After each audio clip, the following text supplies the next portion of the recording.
Hola, ¿qué tal amigos? Continuamos con la lectura del libro Las aventuras de Arthur Gordon Pym, capítulo 6. Los puntos principales de esta narración me los comunicó Augusto mientras permanecimos junto a la caja. Hasta más tarde no me enteré por completo de todos los detalles. Tenía mucho miedo de que lo echasen de menos y yo ardía en deseo de salir de aquella detestable cárcel. Decidimos dirigirnos enseguida al agujero del mamparo, junto al cual yo había de permanecer por el momento, mientras Augusto salía a hacer un reconocimiento. Dejar a Tigre en la caja era cosa que ninguno de los dos podíamos soportar, mas, por otra parte, no sabíamos qué hacer. El animal parecía estar ahora completamente tranquilo y ni siquiera percibimos el ruido de su respiración al acercar el oído a la caja. Yo estaba convencido de que estaba muerto y decidí abrir la puerta.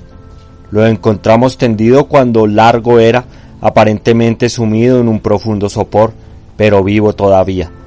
No había tiempo que perder, pero yo no me avenía a abandonar a un animal que por 2 veces había sido el instrumento para salvar mi vida sin antes intentar algo para salvar la suya. Por eso lo arrastramos lo mejor que pudimos, aunque con grandes dificultades y fatigas. Augustus a veces tenía que trepar con el enorme perro en brazos por encima de los obstáculos que aparecían en nuestro camino, cosa que a mí me era totalmente imposible realizar por la debilidad que me dominaba. Por fin llegamos al agujero, y cuando Augustus hubo salido, pasamos a Tigre.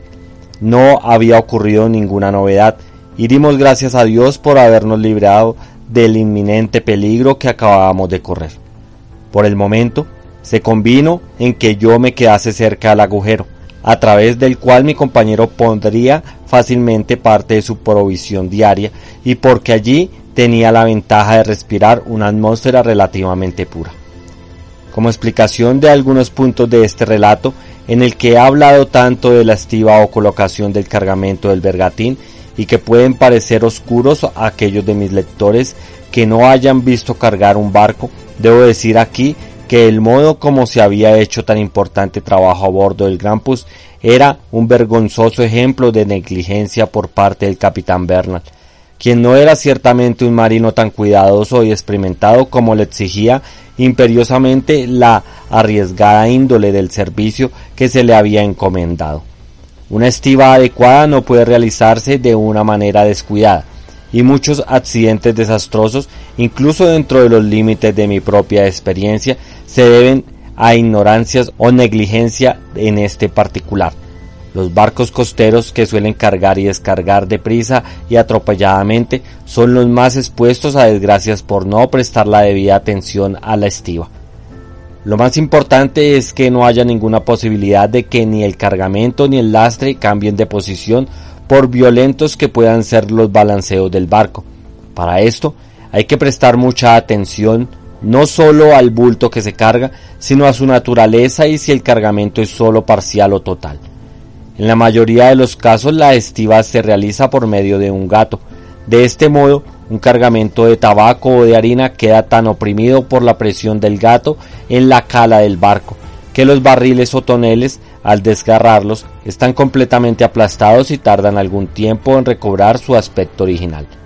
Sin embargo, se recurre al gato principalmente para obtener más espacio en la cala, pues un cargamento completo de cualquier clase de mercancía, tal como el tabaco o la harina, no hay peligro alguno de desplazamiento, o, al menos, no ocasiona perjuicios.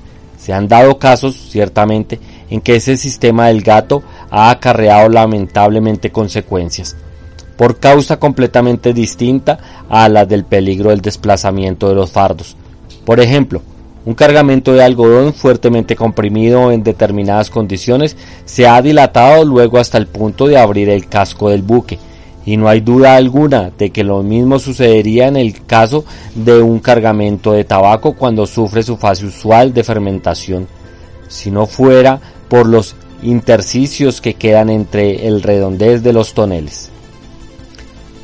Cuando se trata de un cargamento parcial, el peligro reside principalmente en el desplazamiento de los bultos, y hay que tomar siempre precauciones para evitar semejante contratiempo. Solo los que han capeado un violento temporal o más bien quienes han experimentado el balanceo del barco en una calma repentina después de una tempestad, pueden formarse idea de la tremenda fuerza de los embates del mar y del consiguiente ímpetu terrible que se da a todas las mercancías sueltas que van a bordo. Por eso es obvia la necesidad de una estiva cuidadosa cuando el cargamento es parcial, estando al pairo, especialmente con una pequeña vela de proa. Un barco que no tenga bien modelados los costados se inclina a menudo sobre una banda u otra. Esto suele suceder cada 15 o 20 minutos por término medio, sin que se ocasione serias consecuencias. Siempre que la estiba esté bien hecha, pero si ésta se ha amontonado descuidadamente, al primero de estos recios bandazos toda la carga cae del lado del barco que se inclina hacia el agua, impidiéndole recobrar el equilibrio como debiera recobrarlo necesariamente. Se llena de agua en pocos instantes y se hunde. No es exageración decir que la mitad, por lo menos, de los naufragios que ocurren durante los recios temporales pueden atribuirse al desplazamiento de la carga o del lastre. Cuando se embarca en un cargamento parcial de cualquier clase, después de haberlo apretado lo más compactamente posible, debe cubrirse con una capa de fuertes tablones extendidos de costado a costado del barco, fuertemente apuntado con estacas que llegan hasta las tablas de arriba, asegurando así cada cosa en su lugar. Cuando el cargamento es de grano o de mercancías similares, se precisan además precauciones adicionales. Una cala completamente llena de grano al salir del puerto solo contiene 3/4 partes al llegar a su destino, aunque al medirlo al consignatario, fanega por fanega, rebasen con mucho a causa de la hinchación del grano, la cantidad consignada. Este resultado se debe a que se asienta durante la travesía y tanto más sensiblemente cuando peor tiempo ha hecho, aunque el grano embarcado a granel vaya bien asegurado con tablones y puntales, si el viaje es largo, puede desplazarse y acarrear las más terribles calamidades. Para impedir esto se recurre a muchos sistemas antes de salir del puerto para asentar lo más posible el cargamento, y para esto se conocen diversas inversiones, entre las que pueden mencionarse la que consiste en meter cuña en el grano. Más incluso después de hacer todo esto, de tomarse toda clase de molestia para asegurar los tablones, ningún marinero que conozca su oficio se sentirá totalmente seguro durante un temporal algo violento con cargamento de grano a bordo, y mucho menos si el cargamento es parcial. Sin embargo, hay centenares de barcos de cabotaje en nuestras costas y, al parecer, muchas más en los puertos de Europa, que navegan a diario con cargamentos parciales, incluso de las especies más peligrosas, sin tomar precaución alguna. Lo asombroso es que no sucedan más desastres de los que ocurren. Un ejemplo lamentable de descuido que yo conozco fue el caso del capitán Joy Rice de la goleta Firefly, que se hizo a la mar de Richmond, Virginia, para Madeira, con cargamento de maíz, el año 1825. El citado capitán había hecho muchos viajes sin accidentes serios, aunque tenía la costumbre de no prestar atención a la estiba, más que para asegurarla de la manera corriente. Nunca había navegado con cargamento de grano, y en esta ocasión cargó el maíz a granel, llenando poco más de la mitad de la cala. Durante la primera parte del viaje no se encontró más que con brisas ligeras, pero cuando se hallaba a un día de Madeira, se levantó un fuerte ventarrón del Né, que le obligó a oponerse al pairo. Dejó la goleta al viento solo con el trinquete con 2 rizos y navegó como pudiera esperarse que lo hiciera cualquier barco, sin embarcar ni una gota de agua. Pero al anochecer amainó el viento y la goleta comenzó a balancearse con más inestabilidad que antes, marchando bien, sin embargo, hasta que un fuerte bandazo la tumbó sobre el costado de estribor. Entonces se oyó que el maíz se desplazó pesadamente y con la fuerza del embate rompió la escotilla principal. El barco se fue a pique como un rayo. Esto sucedió a la vista de un balandro de Madeira, que recogió a uno de los tripulantes, la única persona salvada, y que aguantaba la tempestad con tan perfecta seguridad como lo hubiera hecho el chinchorro mejor gobernado. La estiba a babor del Glampus se había hecho desmañadamente, si se puede llamar estiva a lo que era poco más que un confuso amontonamiento de barricas de aceite y aparejos de barco. Ya he hablado de la clase de artículos que había en la cala.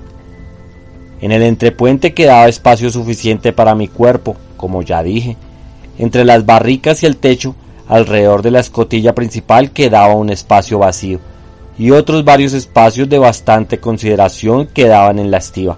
Cerca del agujero que Agustos había abierto a través del mamparo había espacio suficiente para toda una barrica, y en este espacio me vi cómodamente situado por el pronto. En el momento en que mi amigo llegó a la litera y se volvió a poner las esposas y la cuerda, era ya completamente de día. Verdaderamente nos salvamos por un pelo, pues apenas acababa de arreglar todas las cosas cuando bajó el piloto con Dirspeter y el cocinero.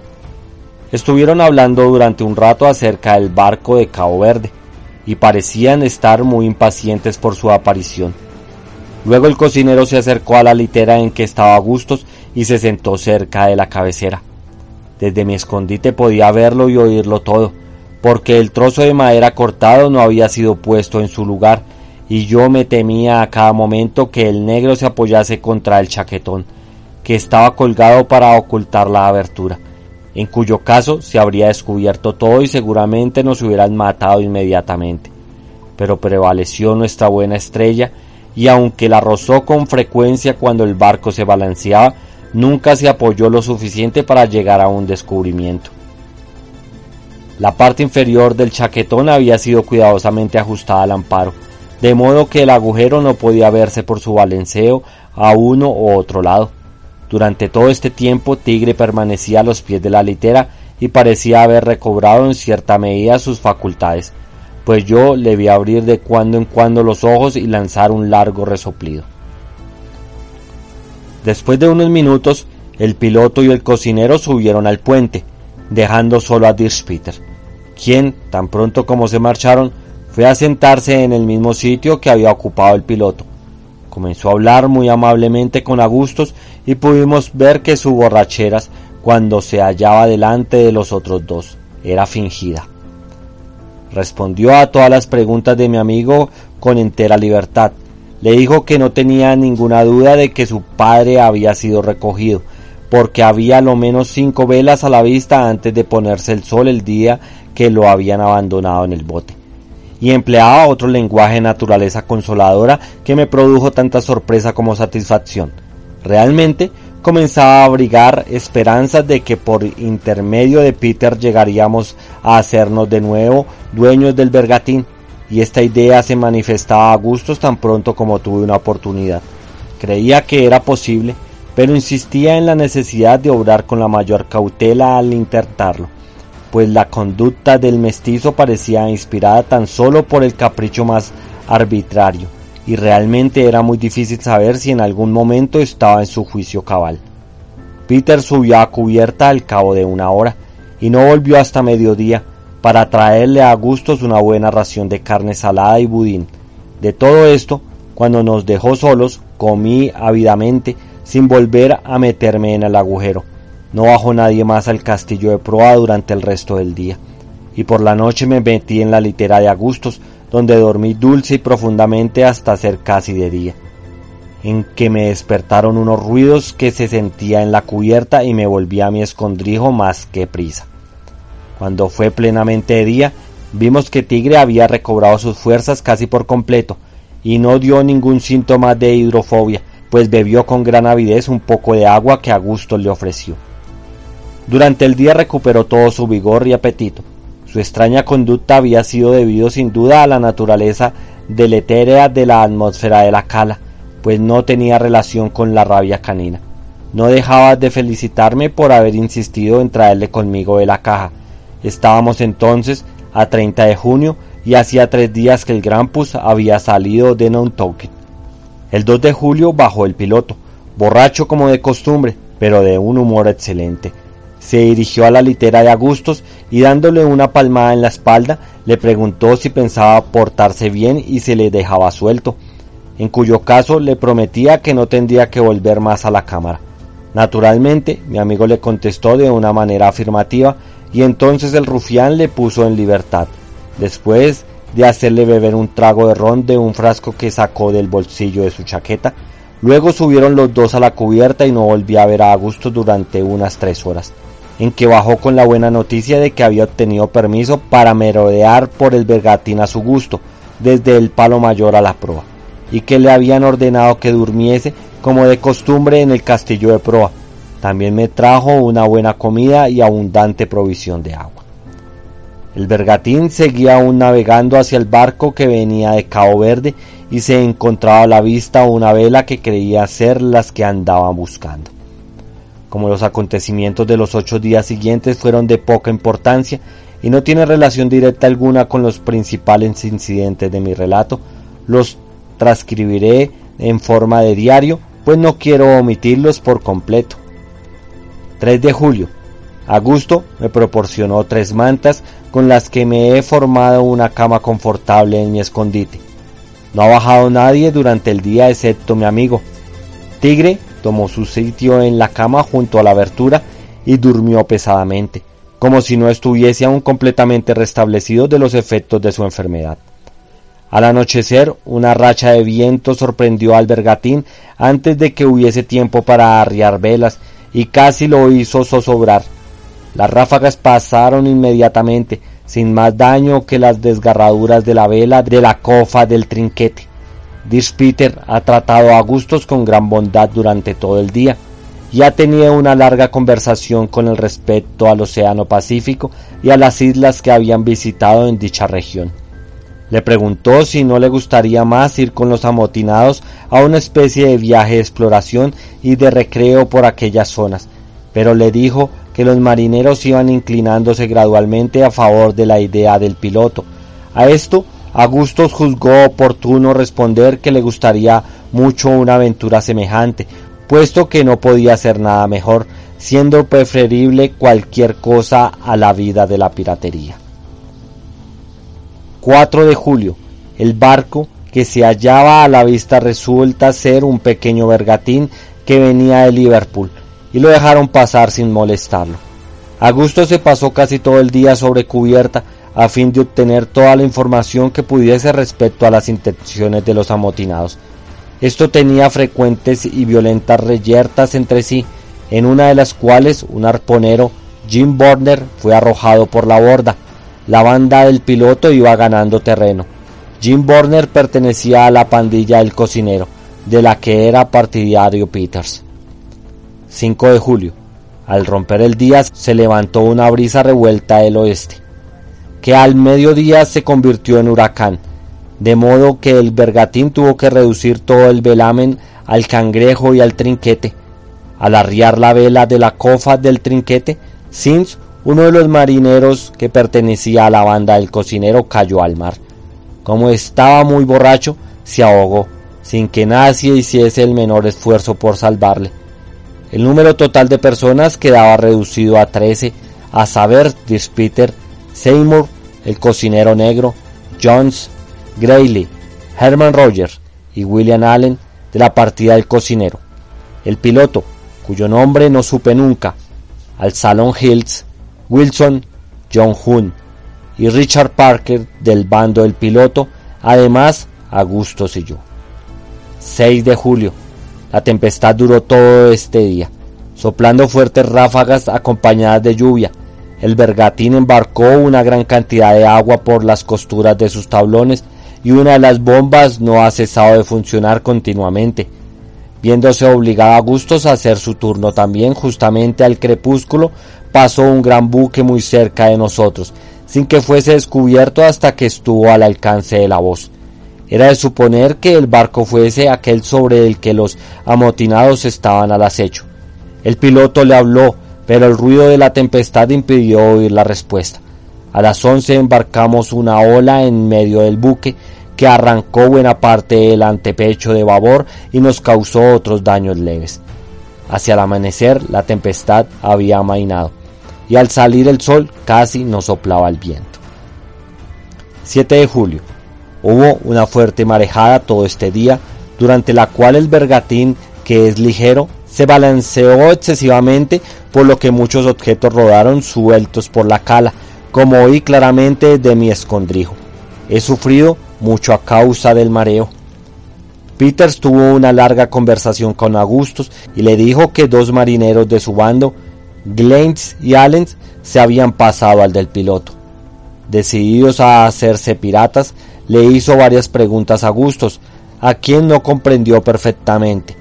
Durante parte de la tarde el buque hacía mucha agua y poco se podía hacer para remediarlo, pues era ocasionado por la tirandez del bergantín, entrando el agua a través de sus costuras, con la lona de una vela que echamos en la parte de abajo de las armuras. Conseguimos taponar las vías de agua. 8 de julio. Al salir el sol se levantó una ligera brisa del este, cuando el piloto ordenó poner rumbo al sudeste, con la intención de dirigirse a alguna de las islas de las Antillas y poner en práctica sus proyectos de piratería. Ni Peter ni el cocinero hicieron oposición alguna, al menos ninguna que se enterase a Augustus. Se abandonó toda idea de apoderarse del barco que venía de Cabo Verde. La vía de agua se reduce fácilmente, gracias al trabajo de una bomba que funcionaba cada 3 o 4 horas. Se quitó la vela de debajo de las amuras, se habló con 2 pequeñas goletas durante el día. 9 de julio. Buen tiempo. Todos los hombres están ocupados en reparar las amuras. Peters ha tenido de nuevo una larga conversación con Augustus, explicándose con más claridad que hasta aquí. Le dijo que nada le induciría a colaborar en los proyectos del piloto, e incluso le dejó entrever su intención de quitarle el mando del bergantín. Le preguntó a mi amigo si podía contar con su ayuda, en tal caso, a lo que Augustus le contestó sí, sin vacilar. Entonces Peter le dijo que sondearía a los demás hombres de su bando sobre este asunto y se fue. Durante el resto del día Augustus no tuvo ninguna oportunidad de hablar conmigo sobre el particular. Bueno amigos, hasta aquí llegó el capítulo 6 del libro Las aventuras de Arthur Gordon Pym de Edgar Allan Poe.